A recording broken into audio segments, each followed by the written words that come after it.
Hey everyone, it's Dr. K.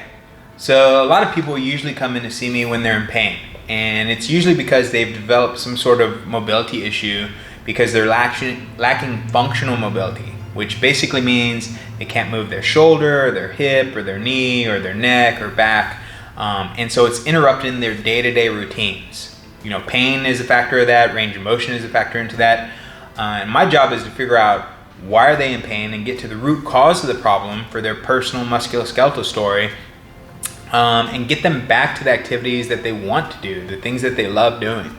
That's what I'm really world class at. Now, you know, when we think about this, there's basically flexibility and mobility, and I'm going to talk to you about the difference. So flexibility is basically your ability to bend or move without hurting or breaking anything. So you can, have that flexibility change and adapt according to the stress in your life. So if you sit down all day long at a desk or in a car and you don't move around, or you don't exercise, or you have a really shitty recovery plan in place, or you have an old injury that you just keep ignoring over and over again, it modifies the way that you move. And so over time, your flexibility can change based on that. Now, flexibility is your passive range of motion. So if you're lifting your leg off the table and you hit a wall, and then you have someone push you beyond that range, that's your passive range of motion. That's your flexibility. Now, it's just passive range of motion, which means that it's potentially a range that you could have access to, but unless you actually have access to it, it's useless for you. It's just potential. So that means that you're lacking control of that range of motion. Now, mobility, on the other hand, is something that we take seriously here in clinic because it allows you to move freely and easily with thoughtless, fearless movement in the real world. That's a really good thing. Your body needs to move and adapt to the changes of everyday stresses it comes across.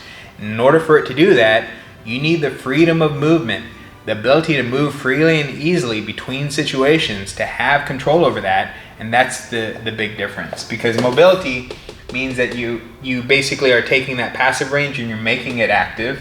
So it's realized potential that makes it useful in your day-to-day routine, but it doesn't come easily. You have to train, and you have to train to have control over that range.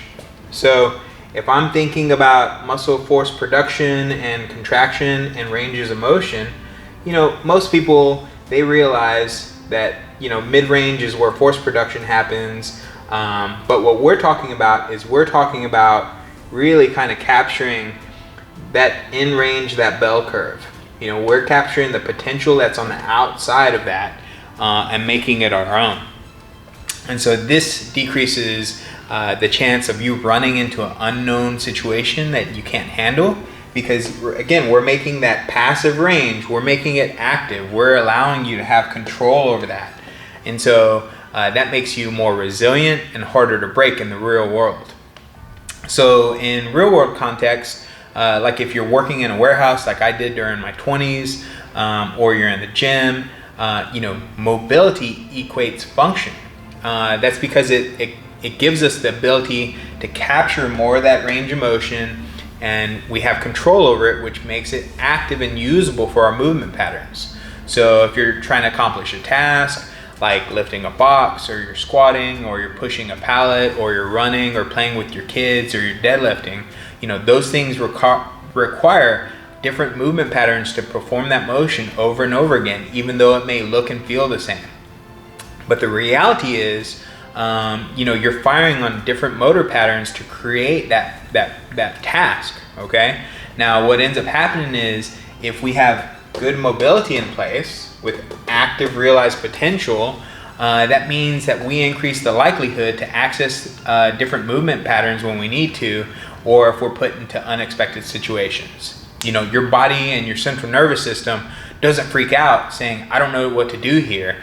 That realized potential allows us to have more variability in our options and more variability in our performance. And that's really good, because your body needs to be able to adapt to whatever the world throws at it. And that means whenever we do come across the unexpected, whether it's in the warehouse or playing with your kids or jogging, and you're in the gym, whatever it is, you're going to have access to more active, usable ranges of motion. So I know this is, kind of a, new concept for some people to think about. But again, flexibility is passive in its potential, but mobility is where you should be training. You need to be active. You need to make that passive range of motion into a more of an active state and realize your potential. So I'm celebrating your success already. If you have questions on this, just shoot me a text or give me a call. Stay strong, inspire others.